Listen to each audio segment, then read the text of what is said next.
Galaxy News Hour live. हिन्दूहरूका आराध्य देव पशुपतिनाथ देशकै पहिचानसँग जोडिएको सांस्कृतिक एवं ऐतिहासिक सम्पदा हो। यस सार्वजनिक सम्पदाको संरक्षण गर्न पशुपति क्षेत्र विकास कोष गठन गरिएको छ। काठमाडौँ सहित देशका विभिन्न भागमा पशुपतिका नाममा चल अचल सम्पत्ति छन्, तर कोषले देशभरको सम्पत्ति सम्हाल्न त परै जाओस्, पशुपतिनाथ मन्दिर छेउैको जग्गामा भइरहेको अनधिकृत चलखेल र अनियन्त्रित व्यापारीकरण समेत रोक्न सकिरहेको छैन। पाशुपत क्षेत्रमा कल्याणकारी काम गर्न अनुमति पाएका संस्था नै अहिले जग्गाको स्वामित्व मात्र दाबी गरिरहेका छैनन्। कुनै पनि नियम, निर्णय र मापदण्डले समेत आफूहरूलाई नछुने भन्दै खुल्लमखुल्ला हैकमपूर्ण चुनौती दिइरहेका छन्। यस्तै संस्था बन्न पुगेको छ मारवाडी सेवा समिति।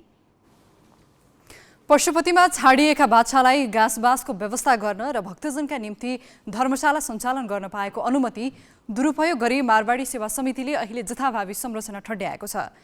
ती संरचनामा व्यापार गर्न दिएर महँगो भाडा असुलिरहेको छ। यतिले नपुगेर पशुपतिको जग्गामा आफ्नो स्वामित्व दाबी गरिरहेको छ। यसरी धार्मिक, ऐतिहासिक तथा पुरातात्विक महत्त्वका सम्पदामा जथाभावी संरचना बनाउने, व्यापारिक प्रयोजनमा लगाउने र सम्पदा क्षेत्रलाई कुरूप बनाउने क्रियाकलाप रोक्न नसक्नुका पछाडि कुन शक्तिले काम गरेको हो, खोजीको विषय बनेको छ। साथै विभिन्न समयका कोषका पदाधिकारीको उदारता हो या बदनीयत, त्यसमा पनि छानबिन गर्नुपर्ने देखिएको छ।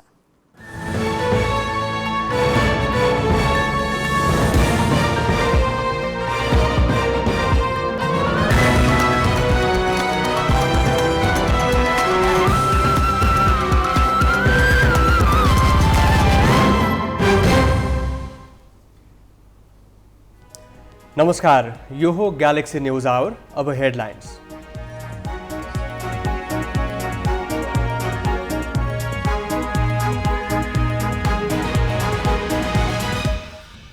प्रदेश एकमा मुख्यमन्त्री दावी गर्न 24 घण्टा पनि बाँकी नरहँदासम्म दलहरूले टुङ्ग्याएनन् उम्मेद्वार। शक्ति बाँडफाँड मिलाउन सत्ता गठबन्धनको बैठक बालुवाटारमा।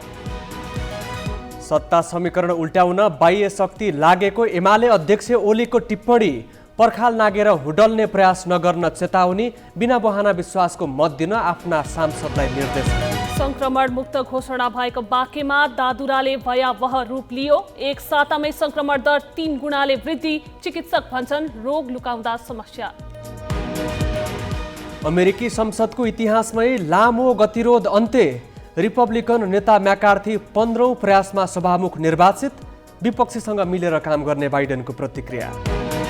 र आहारारा गोल्ड कपको 22औं संस्करणको उपाधि सङ्कटा क्लबलाई। अतिरिक्त समयमा भुटनिज युथ स्पोर्ट्स 3-2 गोल अन्तरले पराजित।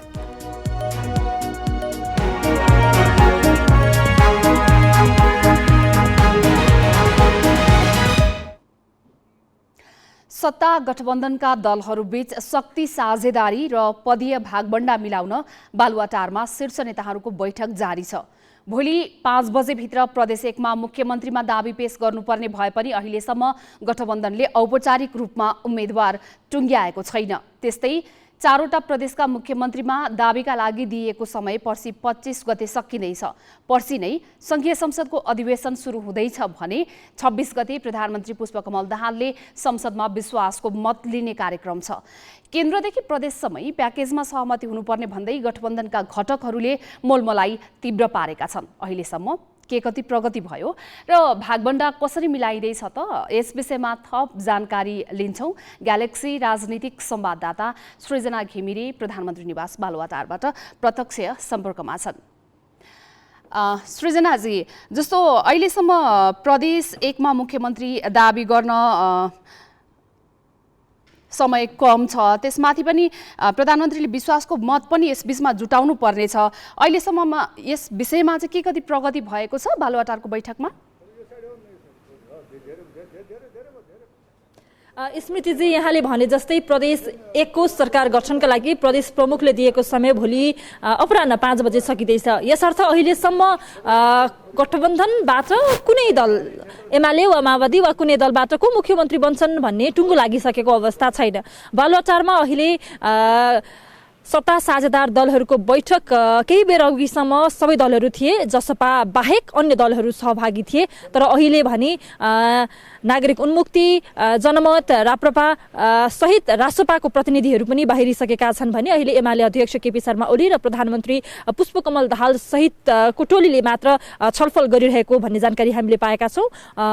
यस विषयमा मैले केही नेताहरूसँग कुराकानी गर्न चाहँदाखेरि आजको यो बैठकमा प्रदेशको भागबन्दाका सम्बन्धमा ठोस सहमति भइसकेको छैन, भोलि फेरि बस्ने र सहमति गर्ने भन्ने कुरामा सहमति बनेको भन्ने जानकारी मैले पाएको छु। यसर्थ प्रदेश एकको हकमा पनि अहिलेसम्म सहमति जुटिसकेको अवस्था छैन। तर अनौपचारिक रूपमा कुराकानी गर्दा भने प्रदेश एकको हकमा नेकपा एमाले नै सत्ताको नेतृत्व पाउने गरी सहमति अनौपचारिक रूपमा बनेको भन्ने जानकारी हामीले पाएका छौँ। तर औपचारिक रूपमा भने यो कुरा बाहिर आइसकेको छैन। नेताहरूले पनि प्रदेशगत रूपमा पनि आफ्ना नेताहरूलाई तयारी हुनु भनेर भनिसकेको अवस्था चाहिँ छैन।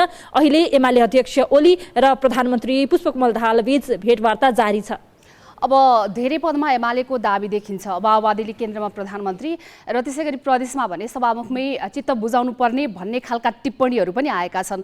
के यसै गरी भागबण्डा हुन लागेको हो समग्र उहाँहरूको भनाइलाई हेर्ने हो भने चाहिँ? त्यस हिसाबले पनि माओवादी केन्द्रको नेतृत्व गरिरहँदाखेरि प्रदेशमा सभामुखमा मात्र चित्त बुझाउने भन्ने हिसाबबाट पनि छलफलहरू अगाडि बढिरहेका छन् कि भन्ने आशंकाहरू भइरहेको छ। सृजनाजी, जस्तो यहाँले जानकारी गराउँदै हुनुहुन्थ्यो, छलफलमा सम्मिलित केही दलका नेताहरू पनि निस्किसकेका छन्। 169 सांसद मध्ये अब एमालेलाई त आज ओलीले नै निर्देशन दिइसक्नु भएको छ। बाँकी दलको धारणा चाहिँ के छ? प्रधानमन्त्रीलाई दिने समर्थनको विषयमा कतिको स्पष्ट छन्, केही भने? अब यहाँले भने जस्तै एमालेका हकमा आज एमाले अध्यक्ष ओलीले आफ्ना सांसदहरूलाई उक्त दिन अर्थात् 26 गते समयमा उपस्थित भएर आफ्नो नेतृत्वमा बनेको यो सरकार अथवा भनौँ आफ्नो अगुवाईमा बनेको यो सरकारलाई विश्वासको मत दिन आफ्ना सांसदहरूलाई समयमा उपस्थित हुनु भनेर निर्देशन दिइसकेको अवस्था छ। यसबाहेक अन्य दलहरू जसपाले पनि आज विश्वासको मत दिने भनेर निर्णय गरिसकेको छ। यसबाहेक यसैमा रहेका अथवा भनौँ 169 7 दल र केही स्वतन्त्रमा पनि प्रभु शाह सहितले त पार्टी नै गठन गरिसकेका छन्। यस हकमा अमरेश सिंह लगायतका सांसदहरूले पनि विश्वासको मत दिने विषयमा यसअघि नै प्रधानमन्त्री पुष्पकमल दाहाललाई भनिसकेका छन्। तर जो यो 169 7 दल बाहेकका अन्य दलहरू छन् उनीहरूलाई पनि विश्वासको मत दिनका लागि मनाउने कसरत प्रधानमन्त्री दाहालले गरिरहेको भन्ने हामीले बुझेका छौँ। तर अहिलेसम्म 7 दल जसले अहिलेसम्म प्रधानमन्त्रीमा समर्थन गरेका छन् नियुक्ति हुँदाका बखत उनीहरूले भने अहिले समर्थन गर्ने भन्नेमै उनीहरूको धारणा यथावत रहेको छ। यद्यपि पार्टीगत रूपमा उनीहरूले औपचारिक रूपमा विश्वासको मत दिन्छौँ भनेर निर्णय गर्न त बाँकी छ, तथापि उनीहरूले समर्थन गर्ने भनेर जसरी अगाडि भनिसकेका छन् अहिले पनि विश्वासको मत नदिने भनेर भनेका छैनन्। विश्वासको मत दिने भन्ने नै तर्फबाट छलफलहरू अगाडि बढिरहेको छ। तर सत्ता गठबन्धनमा आबद्ध दलहरूले 169 भन्दा पनि बढी दलहरूको समर्थन लिएर विश्वासको मत सहित यो सरकारलाई अगाडि बढाउने भन्ने तयारी गरिरहेको भन्ने हामीले जानकारी पाएका छौँ। जसको मतलब एकीकृत समाजवादीलाई पनि र लोसपालाई पनि विश्वासको मत दिन लगाउने गरी छलफलहरू अगाडि बढिरहेको छ भन्ने जानकारी हामीले पाएका छौँ। स्मृतिजी, जस्तो एकीकृत समाजवादीको प्रसङ्ग पनि यहाँले जोडिहाल्नुभयो। औपचारिक र अनौपचारिक रूपमा कसरतहरू जारी नै छ। एकीकृत समाजवादीको तर्फबाट आएका केही कुराहरू छन् कि छैनन्? एकीकृत समाजवादी पनि यो सरकारप्रति जसरी यो सरकार एमालेको अगुवाईमा भनौँ एमाले एउटा अगुवाई गरेर बनेको सरकार भए तापनि सरकारको नेतृत्व माओवादी केन्द्रका अध्यक्ष पुष्पकमल दाहालले गरिरहँदाखेरि एकीकृत समाजवादीका अध्यक्ष माधव नेपाल आफै पनि पुष्पकमल दाहालप्रति सकारात्मक रहेको भनेर भनिरहेका छन्। नेताहरूले पनि त्यस हिसाबबाट छलफलहरू गरिरहेका छन्। अब यो सरकारले सहयोग गरेर जाँदा हामीलाई घाटा हुँदैन, हामीलाई सहयोग नै हुन्छ, सकेसम्म सरकारमै जाने गरी छलफलहरू पनि अगाडि बढाउँ भन्ने तर्फबाट छलफलहरू गरिरहँदाखेरि अलिकति मैले जोड्न चाहे एकीकृत समाजवादीका तर्फबाट त माओवादीसँग एकता गर्ने गरी कार्यदल नै बनिसकेको छ। माओवादी माओवादी सहितका वाम दलहरूसँग भनेर यस हिसाबले एकीकृत समाजवादीले पनि समर्थन गर्ने हो कि भन्ने तर्फबाट छलफल अगाडि बढाइरहेको छ र अहिलेसम्म प्राय सबै सांसदहरू र दलका अधिकांश नेताहरू पनि समर्थन गर्नुपर्छ भन्ने पक्षमा रहेको भन्ने जानकारी हामीले पाएका छौँ। यद्यपि औपचारिक निर्णय भने हुन बाँकी छ। त्यो दलको पनि लोसपाको भने भोलि बैठक बस्दैछ कार्यकारिणी समितिको, त्यो बैठकबाट ठोस निर्णय आउला। स्मृतिजी, अब अन्त्यमा जाँदा जाँदै जस्तो अब यसबीचमा केही बेर अगाडि मात्रै दाहालले बाबुराम भट्टराईसँग पनि भेटेका छन्। उनको नयाँ बनेको नेपाल समाजवादी पार्टी पनि जोडिन आएको छ। यसो हुँदै गर्दाखेरि एक किसिमको समर्थन बनाएर बनेको सरकार र त्यसपछि बीचमा जोडिएका अन्य दलहरूलाई मिलाउन प्रधानमन्त्री स्वयंलाई चाहिँ कतिको गाह्रो होला, कतिको यो सरकार र शक्ति बाँडफाँड गिजोलिने अवस्था आउन सक्ने सम्भावना छ? अब जहाँसम्म यहाँले भने जस्तै धेरै दलहरूलाई मिलाएर यो सरकार बनेको अवस्थामा शक्ति बाँडफाँड निकै पेचिलो हुने देखिन्छ। तर विश्वासको मत पाउने समयसम्म भने प्रधानमन्त्री एकदमै दलहरूसँग सहमतिमा जाने स्थितिबाट अगाडि अथवा भनौँ त्यो परिस्थितिबाट त्यो भावनाबाट अगाडि बढ्ने जस्तो हामीले मनस्थिति पाएका छौँ। प्रधानमन्त्री दाहालको सचिवालयका कर्मचारीहरूसँग सचिवालयका सदस्यहरूसँग कुराकानी गरिरहँदा पनि विश्वासको मत पाउने समयसम्म भने दाहालले यो सत्ता साझेदार दलका अन्य सारथीहरूलाई पनि सँगसँगै उनीहरूले भने अनुसार उनीहरूले राखेका मागहरू पनि पुरा गर्दै अगाडि बढ्ने तर्फबाट अगाडि बढिरहेको भन्ने जानकारी हामीले पाएका छौँ। तर विश्वासको मत पाइसके पछाडि भने यो सत्ता भागबण्डामा निकै अलिक गर्मागरम स्थिति आउन सक्ने सम्भावना धेरै छ। किनभने अलिकति अघि पनि हामीले जोड्यौँ, प्रदेश 3वटा प्रदेश बाहेक अन्य प्रदेशको हकमा भने प्रधानमन्त्री दाहालले विश्वासको मत पाइसकेपछि मात्र सरकारको टुङ्गो लाग्ने अवस्था छ। किनभने 26 गते अगावै 3वटा सरकार बनिसक्नेछन् प्रदेश सरकार भने, बाँकी रहेका अन्य 4वटा सरकार भने विश्वासको मत पाइसकेपछि बन्ने अवस्था रहिरहँदाखेरि ती 4वटाका हकमा भने अलिक स्थिति पेचिलो हुन सक्ने देखिन्छ। यद्यपि केन्द्रीय सत्ता समीकरण जुनसुकै बेला ढलमल हुन सक्ने अवस्थालाई हेरेर प्रधानमन्त्री दाहालले ती सबै विषयवस्तुहरूलाई नजिकबाट हेरिरहेको हुन सक्ने आकलन गर्न सकिन्छ। हस्, धन्यवाद। उनी थिइन् राजनीतिक संवाददाता सृजना घिमिरे। प्रदेश 1 मा सरकारको दाबी प्रस्तुत गर्ने समय भोलि 5 बजेसम्मको मात्रै छ। यसबीचमा सङ्घमा पनि दलहरूको शक्ति बाँडफाँड लगायतको छलफल भने जारी रहेको छ। यसबारेमा विस्तृत जानकारी गराउँदै प्रदेश 1 मा नयाँ सरकार गठनका लागि प्रदेश प्रमुख परशुराम खापुङले दिएको समयसीमा सकिन 24 घण्टा पनि बाँकी छैन। तर दलहरूले नयाँ सरकारको नेतृत्वबारे आज साँझसम्म कुनै निर्णय गर्न सकेका छैनन्, जसका कारण प्रदेशमा अन्यल छ। प्रदेश 1 का प्रदेश प्रमुख परशुराम खापुङले सरकारको नेतृत्वका लागि दाबी पेश गर्न दिएको समय सीमा आइतबार साँझ 5 बजे सकिँदैछ। सरकार गठनको प्रयास सुरु भएदेखि नै चौथो मुख्यमन्त्रीका लागि एमाले र माओवादी दुवैले दौडधुप बढाएका छन्। तर केन्द्रको सत्ता गठबन्धनले कुनै निर्णय लिन नसक्दा मुख्यमन्त्री को बन्ने भन्नेमा अन्यल छ। प्रदेश सभामा 40 सिट सहित सबैभन्दा ठूलो दल बनेको एमाले संसदीय दलको नेतामा हिक्मत कुमार कार्की निर्विरोध निर्वाचित भइसकेका छन्। यसअघि गठबन्धनमा भएका विभिन्न चरणका छलफलमा यस प्रदेशको नेतृत्व एमालेले नै पाउने गरी समझदारी बनेको भनिए पनि औपचारिक निर्णय गरिएको छैन। त्यसैले अन्तिम समयसम्म पनि गठबन्धनको अर्को घटक माओवादीले पनि दाबी नछाड्ने रणनीति लिएको छ। सके नेतृत्व नै हात पार्ने, त्यो सम्भव नभए शक्तिमा ठूलो हिस्साका लागि मोलमोलाई गर्ने मनस्थितिमा माओवादी नेताहरू देखिन्छन्। सरकारको नेतृत्व आफूले पाउनेमा एमाले नेता ढुक्क देखिएका छन्। सभामुख र उपसभामुख सहित मन्त्री पदमा कसरी भागबण्डा मिलाउने भन्ने मात्र टुङ्गिन बाँकी रहेको एमाले नेताहरूको दाबी छ। मुख्यमन्त्री एमालेले पाए सभामुखमा आफ्नो दाबी रहने माओवादीको भनाइ छ। त्यसो त प्रदेश 1 मा मुख्यमन्त्री र सभामुख दुवै आफैसँग राख्नुपर्ने मत पनि एमालेमा नभएको होइन। एउटा तब्काले यसका लागि पनि कसरत जारी राखेको छ। उसले सभामुखमा सुनसरीका रेवती रमन भण्डारी र ताप्लेजुङका तिलकुमार मेन्याङबोलाई अघि सारेको छ। माओवादीको भागमा सभामुख परे सङ्खुवा सभाका राजेन्द्र कार्की र ओखलढुङ्गाका बाबुराम गौतम मध्ये एकजनाको सम्भावना छ। प्रदेश 1 मा सत्ता गठबन्धनसँग सुविधाजनक बहुमत छ। एमाले एक्लैसँग 40 सिट छ भने प्रदेशको तेस्रो पार्टी माओवादीसँग 13 सांसद छन्। यस्तै राप्रपाका 6 र जसपाका 1 सांसद गरी गठबन्धनका 60 सांसद छन्। कुल 93 सांसद रहेको प्रदेश सभामा सरकार बनाउन 47 सांसद भए पुग्छ। एकीकृत समाजवादी सरकारमा नगए प्रदेश सभाको विपक्षी बेन्चमा 33 सांसद हुनेछन्। काङ्ग्रेसका 29 सांसद छन्। यसअघि प्रदेश सभाको पहिलो कार्यकालमा प्रदेश 1 मा 3 जना मुख्यमन्त्री बनिसकेका छन्। एमालेका शेरधन राई, भीम आचार्य र एकीकृत समाजवादीका राजेन्द्र राई मुख्यमन्त्री बने। चौथो मुख्यमन्त्रीको दौडमा कसले बाजी मार्छ भन्ने केन्द्रको तजबिजमा आइतबार मात्रै निर्क्योल हुने देखिएको छ। मोरङबाट राजु पौडेलको रिपोर्ट। नेकपा एमालेको संसदीय दलले आज पार्टीका सांसदहरूका लागि संसद भवनमा अभिमुखीकरण राखेको थियो, जहाँ संसदीय दलका नेता एवं पार्टी अध्यक्ष केपी शर्मा ओलीले करिब 1.5 घण्टा बोले। उनले नेपाली कांग्रेसदेखि छिमेकी देश भारतमाथि सरकार ढाल्ने खेलमा लागेको आरोप मात्र लगाएनन्, प्रधानमन्त्रीको पक्षमा विश्वासको मत जुटाएर त्यो प्रयासलाई असफल पारिदिने उद्घोष गरे। उनले कुनै पनि बहानाबाजी नगरी प्रधानमन्त्रीलाई विश्वासको मत दिन सांसदहरूलाई निर्देशन दिँदै नेपालको आन्तरिक मामिलामा हात हाल्न र हुडल्ने कुरा नगर्न भारतलाई चेतावनी समेत दिए। सत्ता परिवर्तन गर्ने खेल छोडेर नेपालीले बनाएको सरकारसँग मिलेर काम गर्न ओलीले सुझाव समेत दिए। हाम्रा मित्रहरू ढोकाबाट होइन पर्खाल माथिबाट हाम्रो कम्पाउन्डमा पसेर सरकार यसरी बनाउन कहाँ पाइन्थ्यो, फेरफार गर्नुपर्छ भनेर लागिरहेको।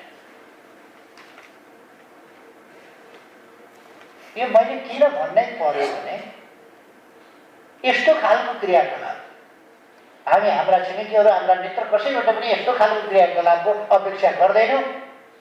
हामी हाम्रो राष्ट्र आफ्नो ढङ्गले चलाउँछौँ। तपाईँहरू जे सहयोग गर्न सक्नुहुन्छ गर्नुहोस्, तर आन्तरिक मामलामा हात हाल्ने हुडल्ने काम नगर्नुहोस्।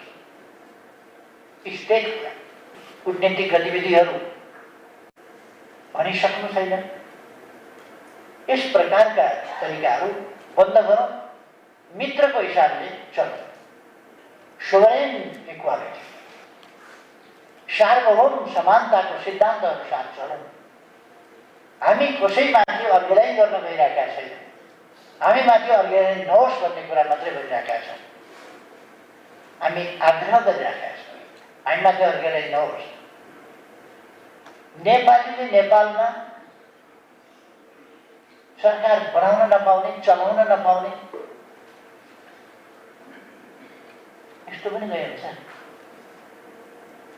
त्यस कोर्सलाई हामीले परिवर्तन गर्यौँ। अहिले हामीले नेपालीले सरकार बनाएका छौँ, अरूले होइन, यो नेपालीले बनाएको सरकार हो। यो सफलता हामीले प्राप्त गरेका छौँ। सबभन्दा ठुलो कुरो यो अहिलेको परिवर्तनको सन्दर्भमा सबभन्दा महत्त्वपूर्ण कुरा के हो भने हामी नेपालीले नेपालको सरकार बनाएको छौँ। नेपालीलाई बनाउन नदिने चाँजो बाँधो थियो, हामीले बनाएका छौँ सरकार। यो ज्यादै ठुलो उपलब्धि हो, ज्यादै महत्त्वपूर्ण कुरा हो र यो राष्ट्रिय स्तरमा हामीले गरेको प्रतिरोध।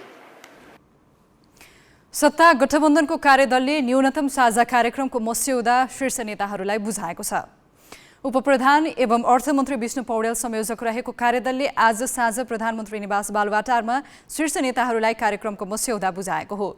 सत्ता गठबन्धनमा 7 दल रहेकामा जनता समाजवादी पार्टीका अध्यक्ष उपेन्द्र यादव भने बालुवाटारमा उपस्थित थिएनन्। यादव अनुपस्थित भए पनि जसपाका तर्फबाट कार्यदलमा सदस्य रहेका रकम चेम्जुङ भने उपस्थित थिए। 14 पृष्ठ लामो मस्यौदामा सरकारका प्राथमिकतामा निर्धारण गर्नुका साथै सामाजिक न्याय, सुशासन र समृद्धिका क्षेत्रका विविध विषय समितिको कार्यदलका संयोजक पौडेलले जानकारी दिए। उनका अनुसार शीर्ष नेताको तहमा छलफलपछि सरकारले सार्वजनिक गरी कार्यान्वयनमा ल्याउनेछ। सेवा प्रवाहमा रहेको ढिला सुस्तीलाई अन्त्य गर्ने र प्रभावकारी ढङ्गले सेवा प्रदान गर्ने विषय छ। यसमा विद्यमान कानुनहरूमा समसामयिक परिमार्जन परिष्कारको विषय छ। नयाँ आवश्यकता अनुसार नयाँ कानुनहरू निर्माण गर्नुपर्ने विषयहरू छ। शिक्षा, स्वास्थ्य, सामाजिक सुरक्षाका क्षेत्रमा, भौतिक पूर्वाधारका क्षेत्रमा, राष्ट्रको स्वाधीनता सार्वभौमसत्ताको रक्षाको प्रश्नमा र समग्रतामा भन्दा सरकारले अवलम्बन गर्नुपर्ने नीति कार्यक्रम जस्ता विषयहरूमा यो चाहिँ हाम्रो डकुमेन्टमा समेटिएको छ। हामीले आज औपचारिक रूपले हस्तान्तरण गऱ्यौँ। अब उच्चस्तरीय राजनीतिक संयन्त्रमा यस विषयमा आवश्यकता अनुसार छलफल हुन्छ र उच्चस्तरीय राजनीतिक संयन्त्रले औपचारिक रूपले पारित गरेपछि अनि संयन्त्रले सरकारलाई हस्तान्तरण गर्छ र सरकारले त्यसको आधारमा आफ्नो काम कारबाही अगाडि बढाउँछ। जनता समाजवादी पार्टीले पार्टीका मूलभूत सिद्धान्तको प्रतिकूल नहुने गरी न्यूनतम साझा कार्यक्रमको मस्यौदा तयार भएको उल्लेख गर्दै प्रधानमन्त्रीलाई विश्वासको मत दिने बताएको छ। नागरिकता समस्या समाधान र सुशासनको प्रत्याभूति जस्ता विषय मस्यौदामा समेटिनुलाई जसपाले विश्वासको मत दिने आधार बनेको छ। तर पुस 27 गते पृथ्वी जयन्तीका दिन सार्वजनिक बिदा दिने विषयमा भने जसपाले असहमति जनाएको छ। अब केही न्युज संक्षेपमा। नेपाली कांग्रेसको संसदीय दलले मतदाताको विश्वास र कार्यकर्ताको अपेक्षा अनुसार संसदमा प्रभावकारी भूमिका निर्वाह गर्ने निर्णय गरेको छ। संसदीय दलको कार्यालयमा आज बसेको बैठकले संसदीय दलको कार्यसमितिलाई पूर्णता दिने प्रक्रिया तत्काल सुरु गर्ने निर्णय गरेको छ। बैठकमा संसदको पुस 25 मा सुरु हुने अधिवेशनमा पार्टीको रणनीतिबारे छलफल भएको थियो। पार्टी सभापति एवं संसदीय दलका नेता शेरबहादुर देउवाले संसदमा सक्रिय भूमिका निर्वाह गर्न सांसदहरूलाई निर्देशन दिए। प्रतिनिधि सभामा कांग्रेसले 89 सिटसहित सबैभन्दा ठूलो दल भए पनि प्रतिपक्षमा पुगेको छ। तेस्रो ठूलो दल माओवादी केन्द्रको नेतृत्वमा सरकार गठन भएपछि कांग्रेसले प्रतिपक्षमा बस्नु परेको हो। प्रधानमन्त्री पुष्पकमल दाहालले पुस 26 गते विश्वासको मत लिने तयारी गरेकामा यस विषयमा कांग्रेसले कुनै निर्णय गरेन। संसदीय दलको बैठक 26 गते बिहानका लागि राखिएको छ। माओवादी केन्द्रले वामपन्थी पार्टी र समूहसँग एकता गर्ने निर्णय गरेको छ। एकताका लागि वार्ता गर्न माओवादी केन्द्रले कार्यदल गठन गरेको छ। पार्टी पदाधिकारीको आज बसेको बैठकले उपाध्यक्ष कृष्णबहादुर महराको नेतृत्वमा 5 सदस्यीय कार्यदल गठन गरेको हो। कार्यदलमा महासचिव देव गुरुङ, उपमहासचिवहरू जनार्दन शर्मा, गिरिराजमणि पोखरेल र शक्ति बस्नेत सदस्य छन्। कार्यदलले नेकपा एकीकृत समाजवादी लगायत दलसँग वार्ता गर्नेछ। यसअघि एकीकृत समाजवादी र जनता समाजवादी पार्टीले पनि कार्यदल गठन गरेका थिए।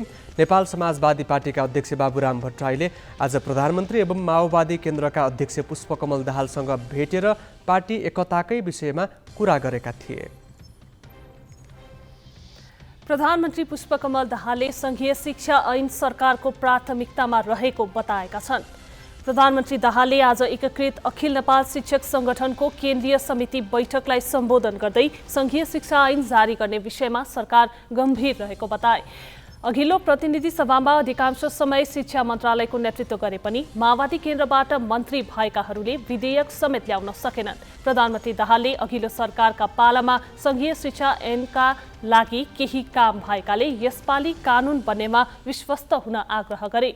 ऐन जारी भएपछि शिक्षा क्षेत्र र शिक्षकसँग सम्बन्धित अधिकांश समस्या सम्बोधन हुने उनको भनाइ छ। बैठकमा उनले आफ्नो तेस्रो कार्यकाललाई चुनौतीपूर्ण अवसरका रूपमा चित्रित गर्दै एउटा पनि नराम्रो काम नगर्ने प्रतिबद्धता जनाए।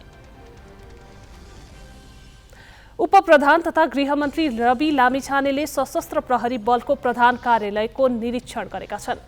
निरीक्षणका क्रममा लामिछानेले संगठनमा रहँदा नजिक र पराई भन्ने प्रवृत्तिलाई हटाएर जिम्मेवारी अनुसार काम गर्न निर्देशन दिए।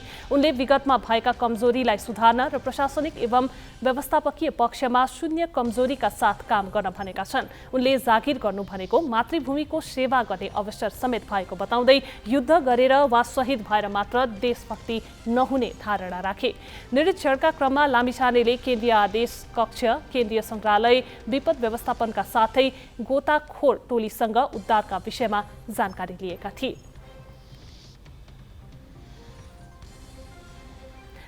आज पनि नेपालको मुख्य निर्भरता कृषिमै छ। कृषिका नाममा राज्यको ठूलो बजेट खर्च पनि हुन्छ।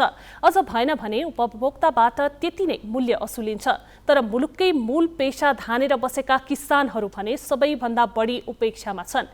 हेरौँ दूध किसानको अवस्था क्रान्ति शिखाबाट। दिनहुँ माटोमा जोतिएर गहुँत र गोबरसँग खेलेर जीविकोपार्जन गर्ने किसान नै हुन्। तुलनात्मक रूपमा सबैभन्दा मेहनती वर्ग पनि यही हो। तर उनीहरूले उपार्जन गरेको कृषि उपजको मूल्य नपाउने मात्र होइन, पाएको मूल्य पनि नाम मात्रको हुन्छ। अझै किसानका लागि दिइने अनुदानमा पनि घोटाला हुन्छ। वास्तवमा भन्ने हो भने किसान सबैतिरबाट प्रताडित छन्, उपेक्षित छन्। अरू दूध उत्पादन गर्ने किसानका नाममा बढाइने मूल्यको ठूलो अंश पनि व्यापारीकै हातमा पर्ने गरेको छ।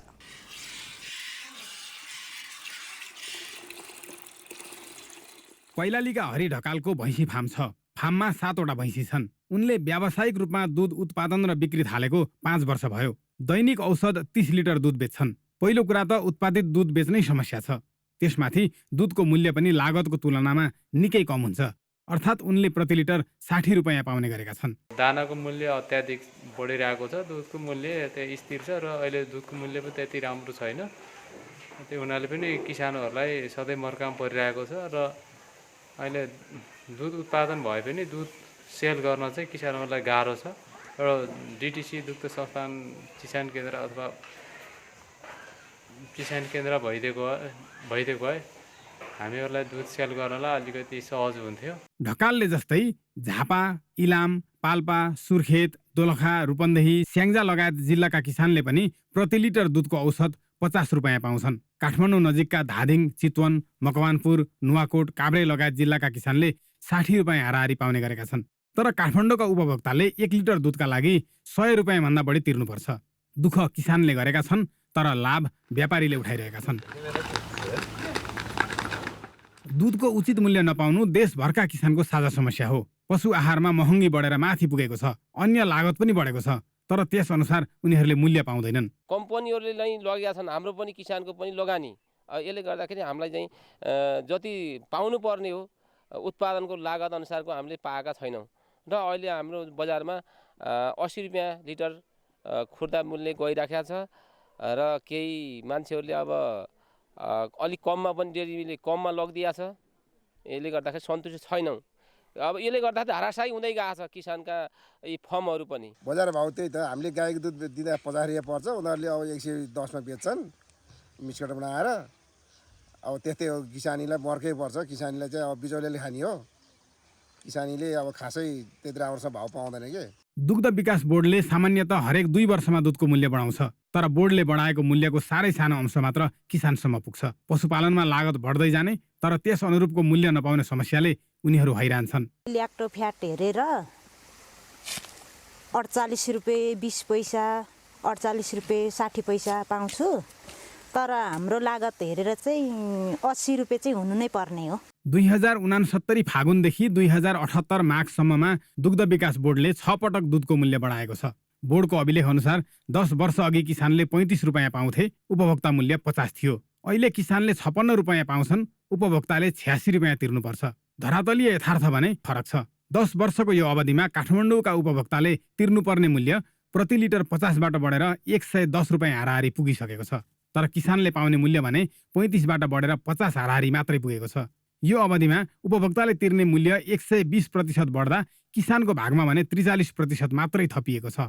यसले मूल्य वृद्धि जति बेलै गहुँत र गोबरमा खेल्ने किसानका लागि कि व्यापारीका लागि भन्ने प्रश्न खडा भएको छ। जिल्ला ब्युरो, ग्यालेक्सी फोके, काठमाडौँ।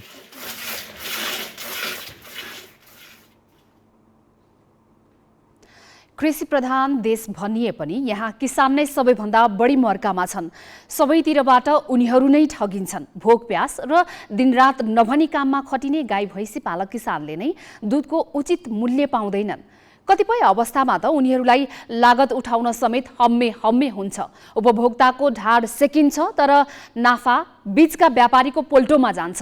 दुग्ध विकास बोर्डले 2 वर्षमा दुधको मूल्य त बढाउँछ, तर त्यसको सानो अंश मात्रै किसानको हातमा पर्छ।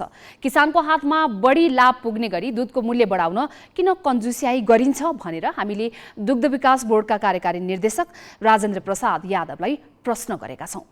दुधको मूल्य निर्धारण गर्नुपर्छ भनेर राष्ट्रिय दुध विकास ऐन 2049ले बोलेको छ। सो अनुसार 2058 त्यसमा राष्ट्रिय दुध विकास नीति आयो। त्यसमा के भनेको छ भन्दाखेरि 2 वर्षमा चाहिँ अध्ययन गरेर, अति आवश्यक भएको हुनाले 2 वर्षमा अध्ययन गरेर, वैज्ञानिक अध्ययन गरेर त्यसपछि सम्पूर्ण सरकारवालाहरूसँग छलफल गरेर त्यसपछि मूल्य निर्धारण गर्नुपर्छ भनेर भनेको छ। अब यो बीचमा के भयो भने हामीले त मूल्य सबै कुरा निर्धारण भइसकेको थियो, किसानको पनि न्यूनतम मूल्य एउटा भइसकेको थियो। अर्को कुरा चाहिँ उपभोक्ताको मूल्य पनि निर्धारण भइसकेको अवस्था नै हो र हामीले मूल्य निर्धारण गर्दाखेरि त्यति बेला चाहिँ सबै सरकारवालाहरू नै हुनुहुन्थ्यो। यो बीचमा केही डेरी उद्योगीहरूले आफ्नो मनमोजी हिसाबले जुन बढाउनु भएको थियो, 16 गते चाहिँ बढाएको हो, 19 गते फेरि उहाँहरूले फिर्ता लिनुभएको छ। र उहाँहरूले बढाउँदाखेरि उहाँहरूको जस्टिफिकेसन के थियो भन्दाखेरि अहिलेको टाइममा चाहिँ दाना, चोकर, डिजल, पेट्रोल, प्याकेजिङ जुन हाम्रो डेरीमा इन्डस्ट्रिजहरूमा प्रयोग हुन्छ त्यसको चाहिँ भाउ बढ्यो, त्यसैले हामीले चाहिँ मूल्य बढायो। त्यो चाहिँ मलाई के लाग्छ भन्दाखेरि र पछि उहाँहरूले बुझ्नुभयो र बुझेकै कुरा फेरि पनि हामीले उहाँहरूलाई बुझाउँदाखेरि यो सिस्टम चाहिँ त्यो होइन जुन उहाँहरूले आफ्नो हिसाबले जुन बढाउनु भयो, एकाधिकार प्रयोग गर्नुभयो, त्यो सिस्टम नभएको कारणले उहाँहरूले फेरि फिर्ता लिनुभयो। त्यस्तो हामी किसानको विरुद्धमा होइन। हामीलाई के लाग्छ भन्दाखेरि किसानको मूल्य सुनिश्चित होस्, अर्को कुरा चाहिँ दीर्घकालीन रूपमा फाइदा होस् र उपभोक्ताको केसमा पनि म्याक्सिममभन्दा म्याक्सिमम दुध चाहिँ कन्जम्सन गरोस् भन्नेले नै हामी मूल्य चाहिँ अलिकति यो दुधको मूल्य चाहिँ वैज्ञानिक अध्ययन गरेर सबै सरकारवालाहरूसँग छलफल गरेर मात्रै बढाउँदाखेरि राम्रो हुन्छ नै र ऐनमा पनि व्यवस्था भएको र अर्को कुरा चाहिँ व्यावहारिकमा पनि यो भएको कारणले यही नै ठिक हो। देशको सबैभन्दा ठूलो जनसङ्ख्या कृषिमै निर्भर छ। विपद, महामारी, नाकाबन्दी होस् वा आर्थिक सङ्कटको सङ्केत देखियोस्, सबैको आशा र भरोसा किसानमै केन्द्रित हुन्छ। त्यो किनभने कम्तीमा देशका किसानले उब्जाउने कृषि उपजले भोकै त पर्नुपर्ने छैन भन्ने आशा गरिन्छ। तर तिनै किसानका दुःख कसले बुझ्ने? उनीहरूको जीवनस्तरमा वसन्त आउने कहिले? अब केही न्युज संक्षेपमा। दार्चुलामा तुइनबाट खसेर एक बालक महाकाली नदीमा बेपत्ता भएका छन्। ब्यास गाउँपालिका डोकट स्थित कौनेडीमा तुइन तर्ने क्रममा खसेर 10 वर्षीय बालक दिपेन्द्र विष्ट बेपत्ता भएको ब्यास गाउँपालिकाका प्रवक्ता उपेन्द्र धामीले जानकारी दिए। नेपालबाट भारत जाने क्रममा विष्ट बिहिबार तुइनबाट खसेकामा यो विषय आज मात्र बाहिर आएको हो।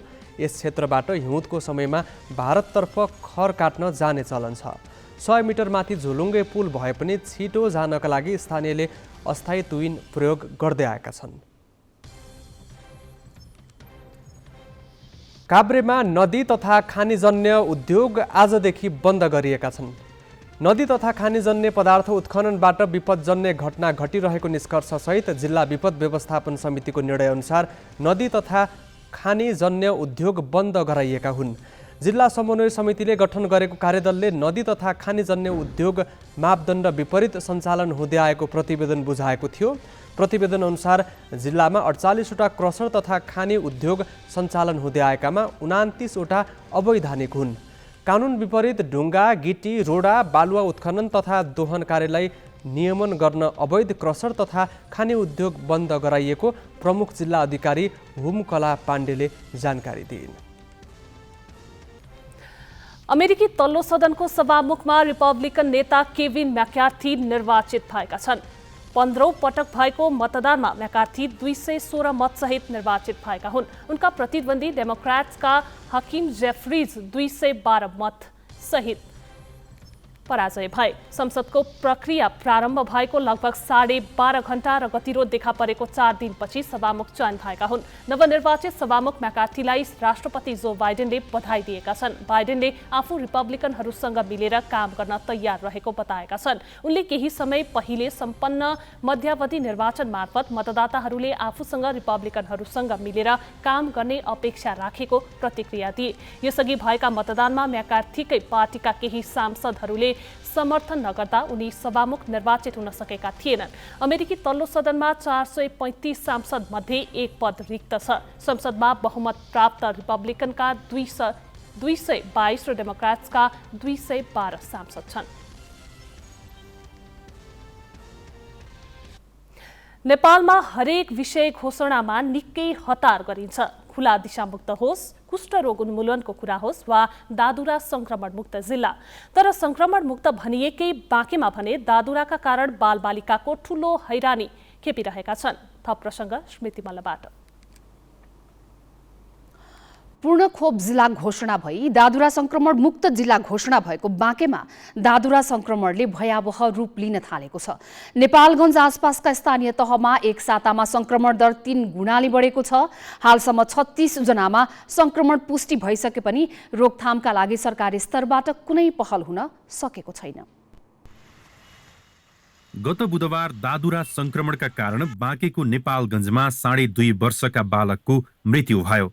गत शनिबार 5 जनाबाट नमुना संकलन गरेर परीक्षणका लागि काठमाडौँ पठाइएका मध्ये एकै परिवारका 4 बालबालिकामा दादुरा पुष्टि भएको थियो।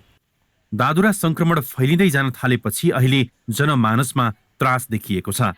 संक्रमणको दर बढे पनि घरमै रोग लुकाउने गरेकाले उपचारमा समस्या देखिएको जनस्वास्थ्य कार्यालय बाँकेको भनाइ छ। 1 महिनाको ड्युरेसनमा चाहिँ 5 वटा केस देखियो भने कुनै पनि लोकालिटीमा त्यसलाई चाहिँ हामी आउटब्रेक भन्छौँ। आउटब्रेक भइसक्यो भनेर चाहिँ जब हामीलाई सूचना भयो हामी पनि त्यसमा प्रत्यक्ष रूपमा चाहिँ घरभेट गर्न गयौँ र भिटामिन ए बोकेर गइयो र त्यहाँ जाँदाखेरि चाहिँ बच्चाहरूले चाहिँ लुकाउने टेन्डेन्सी, बच्चाहरूले चाहिँ देखाउन नै खोज्नु भएन। माइत गएको छ, इन्डिया गएको छ, कता गएको छ भन्नुभयो। तर वास्तवमा हामीले पनि अलिकति नपत्याए जस्तो गरेर यसो कान चाहिँ भित्तामा टाँचेर सुन्दाखेरि बच्चाहरू भित्रै खेलेको जस्तो भेट्यो। भेटिसकेपछि उहाँहरूले जब एक्सपोज गर्न चाहनु भएन आफ्नो बच्चाहरूलाई चाहिँ भनेदेखि हामीले फोर्स गर्न मिलेन। जनस्वास्थ्य कार्यालयका अनुसार हालसम्म 36 जनामा दादुरा संक्रमण देखिएको छ। बुधबार मात्रै 5 वर्ष मुनिका 8 जना बालबालिकामा दादुराको संक्रमण देखिएको थियो। संक्रमणका हिसाबले उपमहानगरपालिकाको 5, 7, 8, 10, 15 र 22 नम्बर ओडा जोखिममा देखिएका छन्। दादुरा देखिएपछि विश्व स्वास्थ्य संगठन, युनिसेफ, स्वास्थ्य कार्यालय र नेपालगञ्ज उपमहानगरपालिकाको स्वास्थ्य शाखाको टोली निगरानीमा खटिँदै आएका छन्। अब अभियानकै रूपमा आजदेखि हामीले अहिले खास गरेर 5, 7 र 8 नम्बर वडामा जहाँ बढी देख्यो भने त्यो वडामा चाहिँ हामीले भ्याक्सिन अभियानकै रूपमा सुरु गरेका छौँ। खास गरेर 9 महिनादेखि 15 वर्षसम्मका बालबालिकालाई सबैलाई योभन्दा पहिला खोप लगाएका र खोपै नलगाएका सबैलाई चाहिँ खोप दिएर त्यो सुनिश्चित गर्न सकिन्छ। यो गाइडलाइन अनुसार त्यो व्यवस्था गरेको छ। त्यही अनुसारले आज हामी सुरुवात गरेका छौँ। मिजल्स भाइरसका कारण हुने दादुरा छिट्टै सर्ने संक्रामक रोग हो। चाँडै महामारीको रूप लिन सक्ने यो रोग विशेष गरी 5 वर्ष मुनिका बालबालिकामा बढी देखिने चिकित्सक बताउँछन्।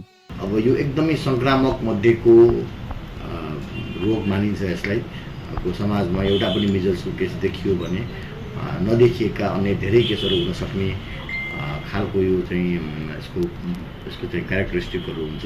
त्यसकारण त्यसैलाई मध्यनजर राख्दै नेपालगञ्ज उपमहानगरपालिका र यहाँको चाहिँ लोकल बडीहरूले भ्याक्सिनेसन क्याम्पेनहरू सुरु गर्न लागिसकेका छौँ हामीहरूले र भेरी अस्पताल लगायत नेपालगञ्जका सबै स्वास्थ्य संस्थाहरू मिजल्सको निगरानीको लागि हामी तनाखु गरेर बसेका छौँ। बालबालिकाहरू जम्मा हुने, खेल्ने गर्दा यो रोग सजिलै एक आपसमा सर्न सक्छ।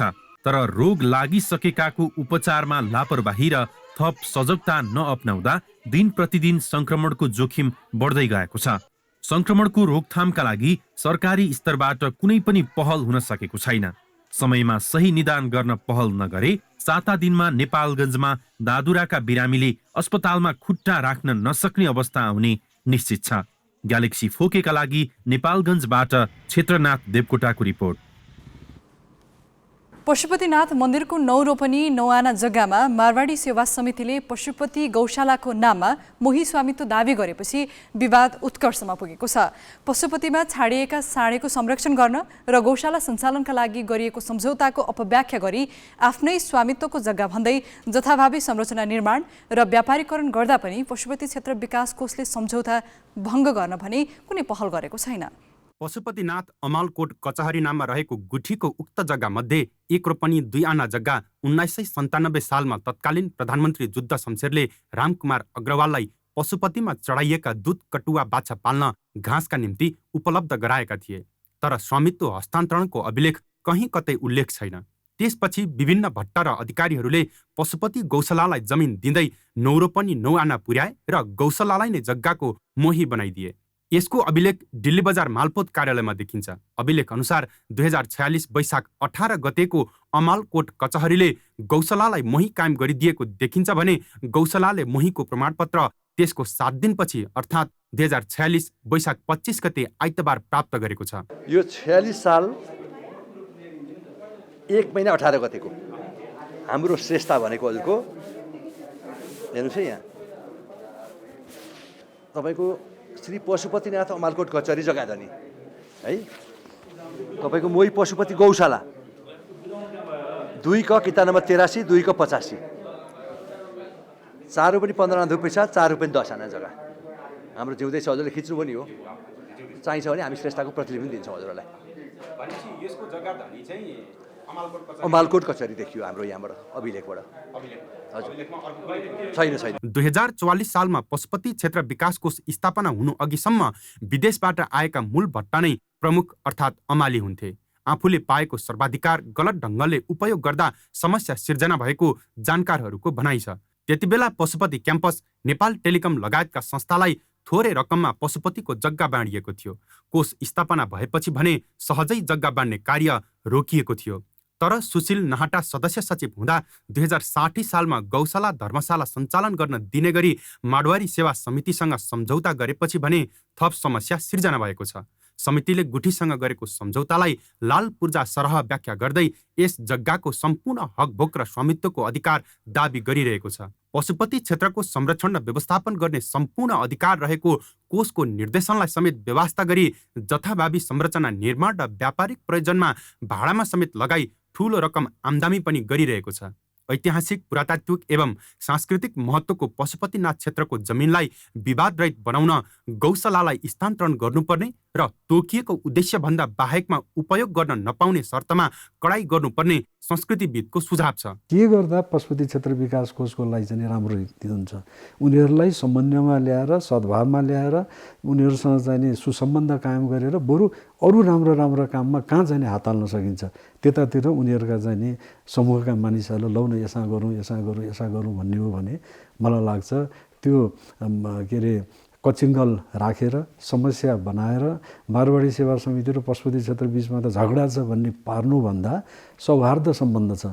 पशुपति कोषको लागि पनि चाहिँ यो योजना छ, त्यसमा लौ न तपाईँहरू के गर्न सक्नुहुन्छ भनेर जानु जतिको चाहिँ राम्रो बुद्धिमानी काम अर्को होला जस्तो लाग्दैन। हाल मारवाडी सेवा समितिले व्यापारिक प्रयोजनमा लगाउन अनियन्त्रित र अशोभनीय रूपमा ठुल्ठुला भवन र अरू भौतिक संरचना निर्माण गरेको छ। 18वटा सटरलाई चर्को मूल्यमा भाडामा दिएको देखिन्छ भने सम्झौता बमोजिम गरिएको निर्देशनलाई अटेरी गरेको कोषको भनाइ छ। यसरी विशुद्ध सामाजिक सेवामा रहेको संस्था व्यापारीकरण हुँदै पशुपतिनाथ मन्दिरको जमिन नै सदाका लागि हडप्न खोज्दा पनि कोषले सम्झौता बदर वा संशोधनको लागि किन पहल नगरेको हो भन्ने चाहिँ आश्चर्यजनक छ। महाराजगञ्ज स्थित शीतल निवासबाट अघिपछि सुरक्षाकर्मीको लावा लस्कर सहित बुलेट प्रुफ गाडीमा राष्ट्रपतिको सवारी निस्कने गर्छ। सवारी आवागमन नै ठप्प हुने गरी चल्ने राष्ट्रपतिको भव्य सवारीलाई लिएर आलोचना पनि हुने गरेको छ। तर आज भने शीतल निवासको गेटमा फरक दृश्य देखियो। यो सामग्री हेरौं। शनिबार अपराह्न 2 बजेतिर महाराजगञ्जमा सवारी आवागमन रोकियो। त्यसअघि राष्ट्रपति निवासभित्र साझा यातायातको विद्युतीय बस पसेको देखिएको थियो। केही बेरमा कार्यालयको गेटबाट बस निस्कियो जसमा राष्ट्रपति विद्यादेवी भण्डारी थिइन्। सधैँ बुलेट प्रुफ गाडीमा अघिपछि सुरक्षाकर्मीको लस्कर सहित निस्कने राष्ट्रपतिलाई साझा बसमा देखेपछि बाहिर फुटपाथमा हिँड्नेहरू पनि दङ्ग परे। बसमा सुरक्षाकर्मी पनि थिए तर सर्वसाधारणलाई भने चढ्न दिइएन। तर राष्ट्रपतिको यो फरक सवारीका लागि पनि ट्राफिक प्रहरीले सडक भने खाली नै गरायो। शनिबार भएकाले यसले यो क्षेत्र वरिपरि पहिलेका सवारीहरूमा हुने जस्तो ट्राफिक व्यवस्थापन असहज भने भएन। राष्ट्रपति भण्डारी शीतल निवासबाट साझा यातायातको बिजुली बस चढेर पाटन ढोका पुगिन्। त्यहाँ मदन पुस्तकालयको निरीक्षण गरिन्। त्यहाँबाट पैदल यात्रा गर्दै राष्ट्रपतिले पिम्बहालमा आयोजित सांस्कृतिक कार्यक्रमको अवलोकन गरिन्। केही समय बसेर पिम्बहालको मल्लकालीन सांस्कृतिक झाँकी हेरेपछि उनी फेरि त्यही बस चढेर शीतल निवास फिर्ता भइन्।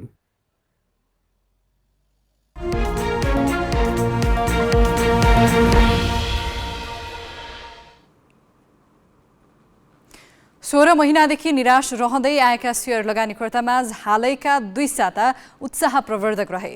पछिल्लो 13 दिनमा शेयर बजार परिसूचक निप्से करिब 290 अङ्क बढ्यो। यो वृद्धि कति लम्बिन्छ भने स्पष्ट सङ्केत त छैन, तर तत्कालका लागि बजारमा लगानी बढाउने लहर आएको छ। 2078 भदौ 2 मा 3200 अङ्क नजिक पुगेर ओह्रालो लागेको शेयर बजार असोज 9 मा 1815 अङ्कमा झरेपछि 53 हप्ताको ओह्रालो यात्रामा ब्रेक लागेको थियो। त्यस यताका 3.5 महिनामा नेप्सेले 328 अङ्कको उचाइ पार गरेको छ। यसबीच शेयर बजारको आकार पनि 4 खर्ब 92 अर्ब भन्दा धेरैले बढेको छ। तर नेप्सेको बढ्दो रफ्तारले गति लिएको 2 साता मात्रै भयो। पछिल्ला 2 हप्तामा मात्रै नेप्से करिब 277 अङ्क बढेको छ। अघिल्लो हप्ता 162 अङ्कको छलाङ मारेको नेप्से यो साता थप 115 अङ्क बढ्यो। यो साता नेप्से 2028 देखि 2160 अङ्कका बीचमा रह्यो। सातामा 5 मध्ये 4 दिन परिसूचकले 2 अङ्कको वृद्धि हासिल गर्यो। केही हप्ता अघिसम्म 5 अर्ब हाराहारी रहेको साप्ताहिक कारोबारको आकार अहिले बढेर 18 अर्ब 80 करोड हाराहारी पुगेको छ। पछिल्ला 2 सातामा नेप्सेको कारोबार रकम हरेक हप्ता दोब्बर भइरहेको छ। सातामा 1 करोड 20 लाख किता हाराहारी सेयर व्यापार हुँदै आएकोमा अहिले 4 करोड 30 लाख किता पुगेको छ। यो साता मात्रै नेप्सेको बजार पुञ्जीकरण 1 खर्ब 67 अर्ब रुपियाँ बढेको छ। सबै जसो समूहका परिसूचक उकालो लागे। लगभग सबै जसो कम्पनीको शेयर मूल्य गत साताको तुलनामा बढेको छ। शेयरमा लगानी गर्ने अधिकांश लगानीकर्ता आम्दानी बढाउन सफल भएका छन्। पछिल्लो 6 महिनाको नेप्से परिसूचकले साइडवाइज मुभमेन्ट समातेको देख्न सकिन्छ।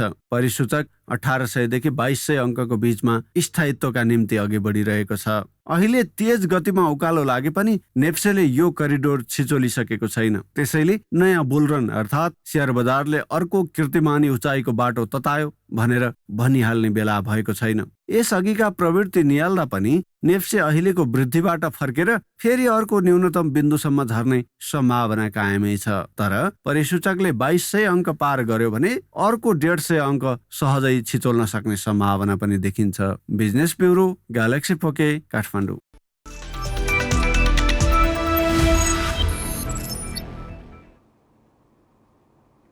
आहारा गोल्ड कपको 22औं संस्करणको उपाधि सङ्कटा क्लबले जितेको छ। पोखरा रङ्गशालामा आज भएको फाइनलमा भुटनिज युथ स्पोर्ट्स क्लबलाई 3-2 गोलले हराएर सङ्कटा च्याम्पियन बनेको हो। सङ्कटाले खेलको 35औं मिनेटभित्र 2 गोलको अग्रता बनाएको थियो। उसका लागि 8औं मिनेटमा सुरज ठकुरी र 35औं मिनेटमा मेसुके ओलामौरी गोल गरे। यसको 2 मिनेटपछि भुटनिज युथ स्पोर्ट्स रेने सान्टिलोनली र पहिलो हाफको इन्जुरी समेतको दोस्रो मिनेटमा विल्स ग्रिफिथले गोल फर्काए। दोस्रो हाफमा दुवै टिमबाट गोल हुन सकेन। अतिरिक्त समयको 27औं मिनेटमा सुनिल बलले गोल गरेर सङ्कटालाई जिताएका हुन्। सङ्कटाले उपाधि सहित 12 लाख रुपैयाँ पुरस्कार पायो। भुटनिज युथले 6 लाख रुपैयाँ प्राप्त गर्यो। विराटनगर सुपर किङ्स र काठमाडौँ नाइट्स नेपाल टी20 लिगको प्लेअफमा प्रवेश गरेका छन्। त्रिवी मैदानमा आज काठमाडौँ नाइट्सलाई 7 विकेटले हराउँदै विराटनगर अन्तिम 4 मा पुगेको हो। काठमाडौँले दिएको 155 रनको लक्ष्य विराटनगरले 18 ओभर 4 बलमा 3 विकेट गुमाएर पूरा गर्यो।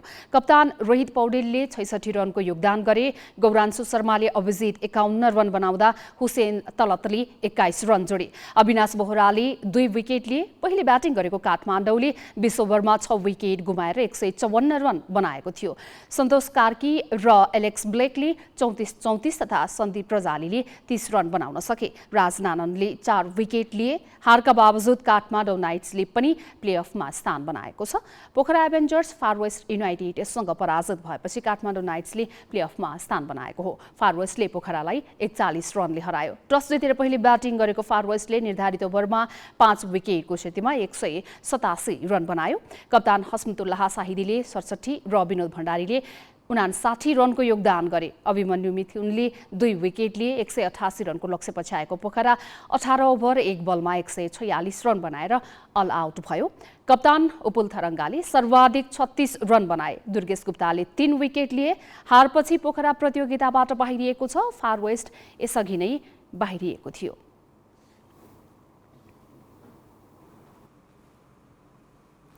चिसो मौसममा रुगाखोकी लगायत श्वास प्रश्वास सम्बन्धी र झाडा पखाला लगायतका सरुवा रोग देखिन्छन्। चिसोले बालबालिकालाई बढी नै सताउने गरेको पाइएको छ। यस्ता रोगको असर कस्तो हुन्छ, कसरी स्वास्थ्यको हेरचाह गर्ने भनेर हामीले शुक्रराज ट्रपिकल तथा सरुवा रोग अस्पताल टेकुका सरुवा रोग विशेषज्ञ डाक्टर शेरबहादुर पुनलाई सोधेका छौँ। अलिकति कडा मानिन्छ र फ्लू अचानक ज्वरो आउने, खोकी लाग्ने, जिउ दुख्ने, ज्वरो आउने, घाँटी दुख्ने यी कुराहरू चाहिँ फ्लूमा आउँछ र यो अलिकति कोभिडसँग धेरै मिलोजुलो पनि देखिन्छ, खास गरी ओमिक्रोन भेरिएन्टसँग। र यसको चाहिँ अब खास गरी वृद्ध ज्येष्ठ नागरिक त्यस्तै बालबालिका र गर्भवती महिलालाई जोखिममा पर्छ भनिन्छ भने अर्को चाहिँ जुन कमन कोल्ड भनेर जुन हामीले भनेको छ त्यो बालबालिकाहरूमा अलिक बढी समस्या भएको चाहिँ हामीले पाउँदैछौँ। यद्यपि सबैलाई हुन्छ, किनभने घरमा एकजना कसैलाई भयो भने परिवार या कार्यालय या स्कुल विद्यालयहरूमा पनि समस्याहरू आएको हामीले पाउँदछौँ। अनि रोटा भाइरस चाहिँ बालबालिकामा खास गरी 5 वर्ष मुनिका बालबालिकामा कडा देखिने गर्दछ र अझ भन्नुपर्दा विश्वमा नै रोटा भाइरस नम्बर 1 किलर बालबालिकामा झाडा पखाला गराएर मार्ने भनौँ न त्यसको कारणले मर्ने बालबालिकाहरू नम्बर 1 मानिन्छ। तसर्थ खास गरी जन्मेको पहिलो पटक रोटा भाइरस सङ्क्रमण गऱ्यो भने चाहिँ त्यो सबैभन्दा कडा हुन्छ। तत्पश्चात यो जति सङ्क्रमण हुँदै जान्छ त्यति चाहिँ यसको जुन जटिलता छ त्यो कम हुँदै जान्छ। जटिल अवस्था जान सक्ने जुन समूहहरू छन्, ज्येष्ठ नागरिक, दीर्घरोगी, गर्भवती महिला, बालबालिकाको जुन कुरा छ उहाँले लगाउनु भयो भने चाहिँ जटिल अवस्था जाने सम्भावनालाई धेरै कम गर्छ भन्ने छ। खास गरी विकसित देशहरूमा त अब अहिले यो फ्लूको सिजन पनि चलिरहेछ र त्यहाँको सरकारले नै आफ्नो जनताहरूलाई चाहिँ खोप लगाउनलाई नै प्रोत्साहन गरिरहेको चाहिँ हामीले पाउँदछौँ र वर्षेनी खोपकै कारणले धेरैभन्दा धेरै मानिसको ज्यान बचेको पनि अनुसन्धानबाट पुष्टि भएको चाहिँ देखिन्छ। कुनै पनि समयमा नदेखिने भन्ने होइन, देखिन सक्छ। मैले यसरी भने कि अब हामी अहिले भाइरस भएको हुनाले नोरो भाइरसको बारेमा धेरै परीक्षणहरू गर्दैनौँ त्यो भाइरस भएको हुनाले, तर त्यसको चाहिँ हामीले विशेष गरेर अब इकोलाई चाहिँ एकदमै सामान्य रूपमा पनि हामीले परीक्षण गर्ने गर्दछौँ। त्यसले गर्दाखेरि चाहिँ यो नदेखिने भन्ने होइन, देखिन्छ। कारण पनि हुनसक्छ। मैले यति भने कि जाडो महिनामा अलिक बढी मात्रामा देखिँदै आएको थियो, तर त्यसको चाहिँ समग्रमा सर्वेलेन्सहरू हुँदैन, परीक्षणहरू नहुने भएको हुनाले थाहा नभएको। तर मैले व्यक्तिगत रूपमा अनुसन्धान गर्दाखेरि बालबालिकामा चाहिँ झाडा पखाला गराउनेको कारकमध्येमा 12.5% यही नोरो भाइरस रहेछ भन्ने कुराहरू चाहिँ देखाएको छ। त्यो त बालबालिका, तर अझ यो चाहिँ वयस्कहरूमा अझ बढी मात्रामा चाहिँ कमन मानिन्छ। त मास्क लगाउन सक्छौँ, त्यस्तै कतै छोयो भने हामीले सेनिटाइजर हात सफा गर्न सक्छौँ अथवा साबुन पानीले हात धुन सक्छौँ र घरिघरि यो हातलाई चाहिँ नाक मुख आँखामा नछुने। र अर्को कुरो चाहिँ हामीले खोक्दाखेरि चाहिँ सकेसम्म यो हातको जुन बाहुली छ यसले छोपेर खोक्ने, हाछिउ गर्ने, यो गऱ्यो भने चाहिँ अर्को मानिसले सर्न सक्ने सम्भावना रहँदैन भन्ने हो। तपाईँ हामीले केही समय अगाडि विभिन्न भोज भतेरहरूमा पनि धेरै मान्छे बिरामी भएको हामीले सुन्नमा आएको पाउँदछौँ। हो त्यो एउटा कारणमध्येमा महत्त्वपूर्ण कारणमध्येमा नोरो भाइरस पनि मानिन्छ र यसको लागि चाहिँ सरसफाइ सफा सुग्घरमा नै हामीले ध्यान दिनुपर्छ, खानपानलाई राम्रो ताजा खानुपर्छ भन्ने कुरा नै हो। हामी ग्यालेक्सी न्युज आवरको अन्त्यमा छौँ। जाँदा जाँदै हेडलाइन्स।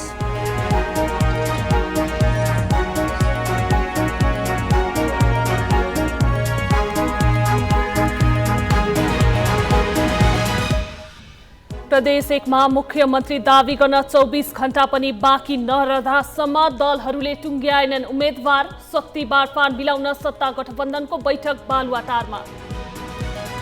सत्ता समीकरण उल्ट्याउन बाह्य शक्ति लागेको एमाले अध्यक्ष ओलीको टिप्पणी। पर्खाल नागेर हुडल्ने प्रयास नगर्न चेतावनी। बिना बहाना विश्वासको मत दिन आफ्ना सांसदलाई निर्देश।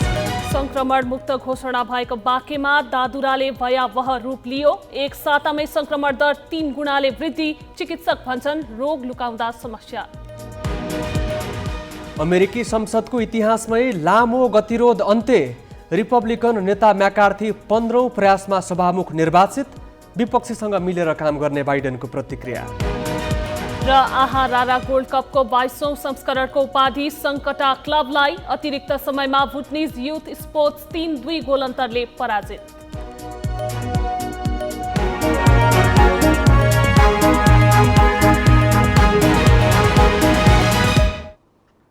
आजलाई ग्यालेक्सी न्युज आवर सकियो। नमस्ते।